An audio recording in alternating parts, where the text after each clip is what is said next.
शुक्रिया deputy speaker साहब। Sir, budget पे बात करने के लिए बजट की किताबें सर पढ़नी ज़रूरी होती हैं, और बजट की किताब जब हम पढ़ते हैं तो उसमें से हमारी कोशिश ये होती है कि कुछ पॉजिटिव चीज़ें निकाल के इस ऐवान में हुकूमत वक्त की तारीफ़ भी करें। सर, मिनिस्टर फॉर फाइनेंस की स्पीच भी सुनी और फिर उनकी पोस्ट बजट कॉन्फ्रेंस भी सुनी। सर, कुछ चीज़ें बड़ी अच्छी लगी सुनने में, जिस तरीके से मैक्रो इकोनॉमिक इंडिकेटर्स की उन्होंने बात करी कि वो उसकी ट्रेजेक्ट्री बड़ी अच्छी जा रही है, इंटरेस्ट रेट्स कम हो गए हैं, इन्फ्लेशन 4.7 हो गया है। सर, ये बातें सुनने में बड़ी अच्छी लगी, लेकिन जब सर बजट स्टेटमेंट पढ़ा और बजट की आदाद व शुमार देखे तो उसमें जो सबसे भयानक चीज़ थी वो ये थी कि इस वक्त पाकिस्तान में हम सब, आप समेत, मुझ समेत, हम सब समेत, वी आर अंडर डेट, हम कर्ज़ों में डूबे हुए हैं। 76 trillion is our debt. Sir, जिस मुल्क के अंदर 70% बजट जो है वो कर्ज़े देने में और कर्ज़ों के ऊपर जो सूद है उसके देने में चले जाए, वो मुल्क किस तरीके से तरक्की कर सकता है। सर, बजट में बड़ी कोशिश की मैंने ये देखने की कि ये जो डेट है, ये जो कर्ज़ा है, इसको किस तरीके से कम करने के लिए हुकूमत ने कोई स्ट्रक्चरल रिफॉर्म्स किए हैं या कोई पॉलिसी है या कोई रोड मैप है जो मुझे नज़र आई। सर, तकलीफ़ इस बात की हुई कि बहैसियत एक बहुत ही अहम इत्तेहादी हुकूमत की मुझे यहाँ पर खड़े होके अफसोस से कहना पड़ता है कि इस पूरी बजट स्पीच में, पूरी बजट स्टेटमेंट में, पूरी PSDP के अंदर मुझे ऐसी कोई चीज़ नज़र नहीं आई। सर, जिस मुल्क के अंदर FBR का चीफ ये एतराफ़ करे कि there is a tax lapse of 7.1 trillion, 7.1 trillion, sir तकरीबन कोई ये $21 बिलियन बनता है, $21 बिलियन। और अगर आज जब मैंने वज़ीर दिफा साहब की स्पीच सुनी और बड़ी खरी बातें करते हैं, सच्ची बात करते हैं, मुझे अच्छी लगी उनकी बात सुन के। उन्होंने कहा जी ये सेल्स टैक्स है अरबों रुपए का जो चोरी हो रहा है, ये इनकम टैक्स है जो चोरी हो रहे हैं, जो लोग दे नहीं रहे हैं। और उन्होंने भी इस बात का एतराफ़ किया कि जब तक हम चोरी रोकेंगे नहीं तो हम मुल्क में तरक्की करेंगे कैसे। सर, तो ये चोरी रोकेगा कौन? आपने, मैंने तो जाके नहीं रोकनी ये चोरी।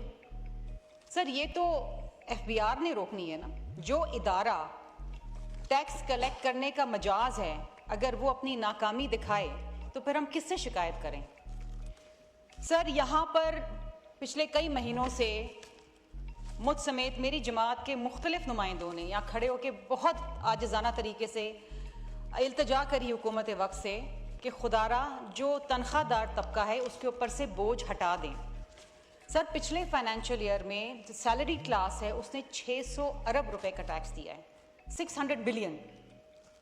सर, वही तबका जिसके ऊपर मज़ीद बोझ पे बोझ डाला जाता है, जो पिस चुका है, जो तकलीफ ज़दा है, जो खून के आंसू रो रहा है, और ये वादे किए गए इस ऐवान में, इस फ्लोर पे, from the most important ministers in the cabinet कि जी हम रिलीफ देंगे, और हम बड़े खुश हुए, हम सब यहाँ बड़े खुश हुए कि जी ये बजट आ रहा है, इसके अंदर तनख्वाहदार तबके को बड़ा रिलीफ मिलेगा।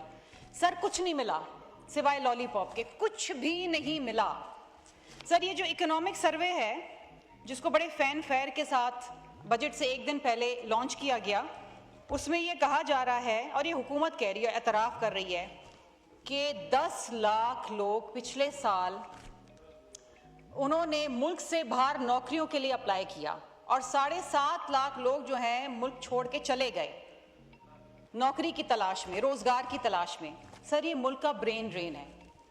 इस मुल्क के अंदर जहाँ पर प्रोफेशनल्स की तनख्वाह 10 लाख रुपए महीना, 6 लाख रुपए महीना से शुरू होती है, सर उनको किसी किस्म का कोई रिलीफ नहीं दिया गया।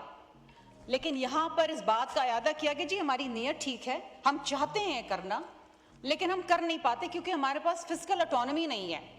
सर, फिस्कल ऑटोनॉमी कैसे आएगी? क्योंकि आप 111 ऐसे इदारे हैं, और मैं उनका नाम नहीं लेना चाहती क्योंकि वो बड़े बड़े लोगों के इदारे हैं और ये जानते हैं मैं किसकी बात कर रही हूँ, उनको टैक्स रिलीफ दिया गया है। सर, बड़े बड़े इदारे हैं, मेरा बड़ा दिल चाह रहा है कि मैं यहाँ खड़े होकर उनका नाम ले लूँ, लेकिन मुझे पता है कि अगर मैंने नाम ले लिया तो मैं खुद भी परेशानी में आ जाऊँगी। लेकिन मसला ये है कि अगर आप उनको टैक्स रिलीफ दे सकते हैं तो तनख्वाहदार तबके को टैक्स रिलीफ क्यों नहीं दे सकते सर? सर इसी तरीके से इनकी इकोनॉमिक सर्वे ये बात कर रही है कि पिछले माली साल के अंदर 5,800 अरब रुपए 5.8 ट्रिलियन टैक्स कंसेशंस में दी गई, सब्सिडीज के अंदर दी गई और लूप होल्स के अंदर जाया हो गए पैसे। सर ये जो डिस्कोस जो हमारा खून चूस रहे हैं, जो सर्कुलर डेट आ गया 2.4 ट्रिलियन दोबारा, जो ये डिस्कोस की नाकामी है, जो डिस्कोस की करप्शन है और बहुत सारे ऐसी चीज़ें, ये जो एसओईज हैं स्टेट ओन एंटरप्राइजेज 800 बिलियन वहाँ चले गए। सर ये सारी चीज़ें मिला के अगर हुकूमत रैशनलाइज कर लेती, सिर्फ इस साल में बैठ के सिर्फ ये काम कर लेते, ये 5,800 अरब रुपए को स्ट्रीमलाइन कर लेते, जहाँ जहाँ गलत टैक्स कंसेशन दिए जा रहे हैं, जहाँ जहाँ पर सब्सिडीज दी जा रही हैं जो बड़े बड़े लोगों को जा रही हैं, अगर वो खत्म कर देते सर तो इतना सारा फिस्कल स्पेस आ जाता कि आप तनख्वाहदार तबके को बहुत बड़ा रिलीफ दे सकते थे, इस मुल्क के किसान को रिलीफ दे सकते थे, लार्ज स्केल मैन्युफैक्चरिंग को रिलीफ दे सकते थे। सर ये जो दो इदारे हैं, agriculture it contributes 24% to the GDP, sir आपने देखा है उसका हाल क्या हुआ है? कॉटन, मेज, व्हीट सब बर्बाद है, किसान बर्बाद है। पिछले साल खड़े होके यहाँ पर रो के हमने बारदाने के ऊपर बात की, रो के ऊपर कि कौम को चूना लगा दिया गया, इंपोर्ट कर लिया गंदम जबकि पड़ा हुआ था, किसान मर गया, रोए हम। पीपल्स पार्टी चिल्लाती रही, रोती रही, बोलती रही। सर 3 कमेटियां बैठाई प्राइम मिनिस्टर साहब ने, मुझे उनकी नीयत पे कोई शक नहीं है। 3 कमेटियां, इंक्वायरी कमेटियां बैठाई सर, 1 साल हो गया है, किसी एक इंक्वायरी कमेटी की रिपोर्ट हमारे सामने नहीं आई कि जिम्मेदार कौन है, किसी को सजा मिली, कोई पैसा रिकवर हुआ। वो पैसा ही रिकवर कर लेते सर, अरबों रुपए के पैसे रिकवर करते और देते इन तनख्वाहदार तबकों को, देते इन किसानों को वापस, जिनकी जेबें काटी, जिनके घर बंद हो गए, जिनके चूल्हे बंद हो गए। सर किसी को कुछ नहीं मिला। Sir large scale manufacturing it employees your formal labour, ये 2 तबके होते हैं सर, एग्रीकल्चर एंड LSM, जो आपकी एम्प्लॉयमेंट जनरेट करता है। It is showing a downward trend. Sir बिजली महंगी, टैरिफ्स इधर उधर टैरिफ्स, किसी को टैक्स कंसेशन है, किसी को इतनी बड़ी बड़ी टैक्स लगा दी है। सर कैसे चलेंगे आप इस मुल्क के अंदर, मईशत चलाएंगे कैसे? Can we have a road map?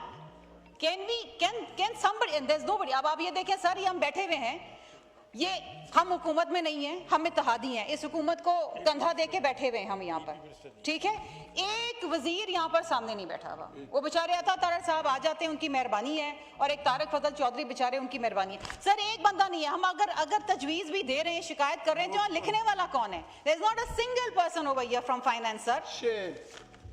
Sir ये तकलीफ है और इत्तेहादी बैठे हुए। सर हम किसको सुनाएंगे? बात करने का फायदा क्या है? यहाँ पर क्या फायदा है बात करने का? क्योंकि जवाब देने वाला तो कभी कोई नहीं होता है। सर बात ये है कि एक जंग आप अपने सरहदों पे लड़ रहे हैं, जो आपके फौजी लड़ रहे हैं, और हम सलाम पेश करते हैं कि उन्होंने तो कमाल कर दिया कि इस मुल्क की इज्जत भी बचा ली, सरहदें भी बचा ली, और इस मुल्क की रेपुटेशन भी बचा ली, इस मुल्क की सोवरेनिटी भी बचा ली। लेकिन मुझे बताएं सर, एक जंग जो हम यहाँ पर लड़ रहे हैं अपनी बैलेंस शीट के अंदर, उसको कौन सही करेगा? सर हम अपने स्कूलों के अंदर जंग लड़े, हमारे अभी भी 26 मिलियन बच्चे स्कूल से बाहर हैं। सर हमारे बच्चों के पास नशोनुमा नहीं है, 40% children are stunted, they are malnourished. Sir education, health, इतने 2 अहम सब्जेक्ट्स, इतने 2 अहम चीज। मुझे बताएं sir, Pakistan makes headlines in all the wrong directions. Diabetes, इस मुल्क में दुनिया भर में सबसे ज्यादा डायबिटीज के पेशेंट्स हैं। पोलियो हम कंट्रोल नहीं कर सके। हेपेटाइटिस सी, 10 मिलियन लोग इस वक्त हेपेटाइटिस में मुब्तला है पाकिस्तान के अंदर, कोई पूछने वाला नहीं है, कोई जवाब देने वाला नहीं है। ये सारी इम्यूनाइजेशन, ये सारी चीजें फेडरल गवर्नमेंट को करनी है सर, ये प्रोविंशियल सब्जेक्ट नहीं है। This is all got to do with the federal government. Sir अफसोस की बात यह है कि इस मुल्क में आप कहते हैं कि जी हम मैशत, नहीं सर, मैं वाइंड अप नहीं करने वाली आज, मैं आपको बता, जब तक मैं बात कंप्लीट नहीं करूंगी सर, मैं वाइंड अप नहीं करूंगी। सर मैं आपको एक बात बताऊं, नहीं आप एलोकेटेड 10 मिनट हैं सर प्लीज, एक तो मुश्किल से हमें मौका मिलता है बात करने का। बोलिए वाइंड अप करें। सर नहीं मैं नहीं वाइंड अप करूंगी सर, मैं एहतजाज करूंगी आज। सर मेरी बात सुने, बात ये है, इस मुल्क के अंदर जब आप कहते हैं ना कि मैशत, FDI, फॉरेन डायरेक्ट इन्वेस्टमेंट करें, SIFC बना, बहुत शानदार इदारा, सिविल लीडरशिप, मिलिट्री लीडरशिप बैठी, ठीक है। कहा गया कि $60 बिलियन 5 साल के अंदर आएंगे। 2022-23 के अंदर पता है क्या आया सर? $1.28 बिलियन, और पिछले साल क्या आया? $2.78 बिलियन। क्यों नहीं आ रहा इस मुल्क के अंदर फॉरेन डायरेक्ट इन्वेस्टमेंट? क्यों नहीं यहाँ पर कोई इन्वेस्टमेंट करने के लिए तैयार? क्योंकि your policies of at fault. आप लोगों को सजाएं देते हैं पैसा लगाने की इस मुल्क के अंदर, आप लोगों को इंसेंटिव नहीं देते हैं, आप पकड़ते हैं। और ये जो नई जो पुलिस स्टेट बनाने की तैयारी है कि आप नैब को छोड़ के अब आप वो इख्तियार FBI को दे रहे हैं कि पकड़ लो जाके, जिसको दिल चाहे पकड़ लो। आपने जी आपके एसेट्स कंसील पकड़ लो जाके। सर ये क्या पुलिस स्टेट बनने वाला है? आप समझते हैं यहाँ कोई पैसा लगाएगा? ये सारे लोग जो यहाँ पर आधी फैक्ट्रीज बंद हो गई हैं, जो बाकी 2-4 रह गई हैं, वो बंद करके बांग्लादेश चली जाएंगी। सर कोई नहीं यहाँ पर हाथ लगाएगा। And sir the worst thing कि ये वो हाउस है जो आइन बनाता है, जो आपको आइन देता है। वी आर पार्लियामेंटेरियंस, हम तहफ़्फ़ुज़ करते हैं सर इस आइन का। ये आइन आपको कहता है आर्टिकल 10 के अंदर, and I want to quote this: no person will be arrested or detained in custody without being informed as soon as may be of the grounds of such arrest, nor shall be denied the right to consult and be defended by a legal practitioner of his choice। Sir ये आइन कह रहा है आपका, और आप FBI को इख्तियार दे रहे हैं कि जाओ बगैर किसी नोटिस के, बगैर किसी तंबीह के आप जाएं, पकड़ लें घरों से लोगों को।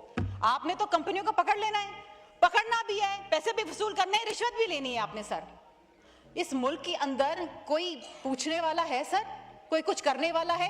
सर एक तरफ पाकिस्तान कमिट करता है क्लीन एनर्जी के लिए, we commit to clean energy कि हम 2023 तक 60% of our energy mix we will move towards clean energy. दूसरी तरफ नेट मीटरिंग के ऊपर यू टर्न लेते हैं।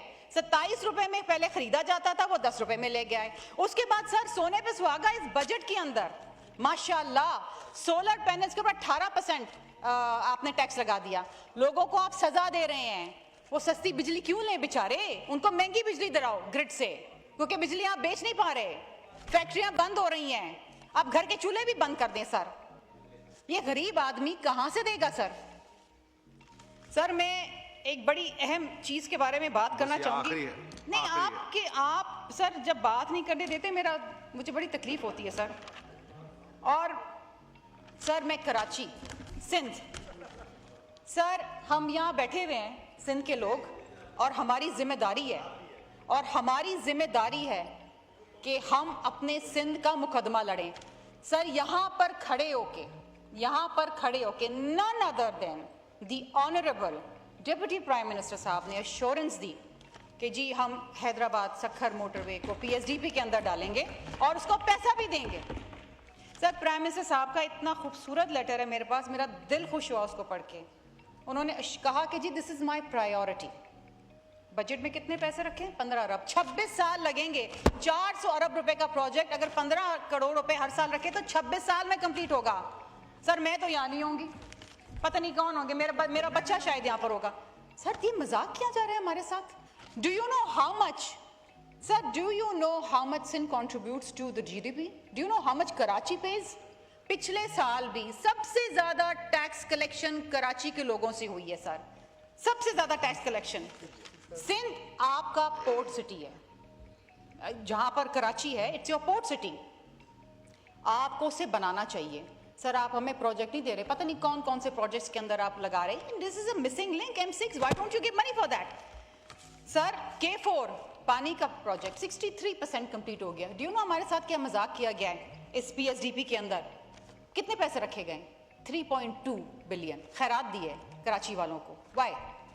हमने क्या कसूर किया है? पैसे भी आप कराची से लें, आप कराची के ऊपर ज्यादती भी करें। सर ये तरीकेकार नहीं है। खुदा के लिए अपनी सिमत दुरुस्त करें, खुदा के लिए लोगों को वो तहफ़्फ़ुज़ दें यहाँ पर कि लोग कारोबार करें। शुक्रिया। अगर बस अब वाइंड अप करें, ज्यादा होगा। मैं सिर्फ ये सवाल करना चाहती हूँ सर, आखिर में आप यहाँ पर जवाब तो सर मुझे मिलेगा नहीं, किसी भी चीज़ का जवाब नहीं मिलेगा sir. Last but not the least, climate change के ऊपर सर एक महाज हम लड़ रहे हैं। क्लाइमेट चेंज के ऊपर बहुत फंडिंग आई है गवर्नमेंट को, बहुत फंडिंग आई है बाहर से, ADP से भी आई है, बाहर से भी आई है, क्लाइमेट फंड से भी आई है। खुदारा उसको सोच समझ के खर्च करें, सोच समझ के खर्च करें। क्लाइमेट चेंज से सबसे ज्यादा मुतासर खवातीन और बच्चे होते हैं। बर्बाद हो गया ये मुल्क सर क्लाइमेट चेंज की वजह से। इसको सोच समझ के खर्च करें। और ये चंद चीजें सर, आपको पता है हाइब्रिड गाड़ियों के ऊपर 8.5% सेल्स टैक्स था, उसको बढ़ा के 18% कर दिया। एक मुतवसत तबके का आदमी जो गठजोड़ करके कोई गाड़ी ले लेता था, आज वो डायरेक्ट 10 लाख 12 लाख रुपए ज्यादा हो गई। सर, लोगों को आप तंग करना चाहते हैं, आप चाहते हैं लोग मुल्क छोड़ के चले जाएं, फिर यही होगा ब्रेन ड्रेन। फिर यहाँ बैठ के रोया ना करें कि इस मुल्क से ब्रेन ड्रेन हो रहा है, इस मुल्क में टैक्स की चोरी हो रही है। फिर करेंगे लोग चोरी सर। जब आप बंदूक लेके उनके घरों में घुसेंगे, उनको अरेस्ट करेंगे, तो फिर कारोबारी आदमी तो कारोबार छोड़ देगा, और अगर कारोबार नहीं हुआ तो नौकरियां नहीं होंगी। 2.6% सर आपका ग्रोथ रेट है, शर्म की बात है। Do you know what it means? It means गुर्बत बढ़ गई है। 44% आपकी गुर्बत है। 10 करोड़ 50 लाख लोग इस वक्त गुर्बत की सतह के नीचे हैं। कुछ आपने कोई सोशल नेटवर्क प्रोग्राम नहीं दिया। वही BISP जो बेनजीर भुट्टो शहीद साहिबा की याद के अंदर पाकिस्तान पीपल्स पार्टी ने 2008 में शुरू करी थी, उसके बाद आज कोई गवर्नमेंट आज तक कोई पावर्टी एलिवेशन प्रोग्राम नहीं ला सकी। और उसमें भी आपने 21% बढ़ाया है, जहां आप इतने बड़े बड़े कंसेशन 111 इदारों को दे देते हैं अरबों रुपए के। शुक्रिया।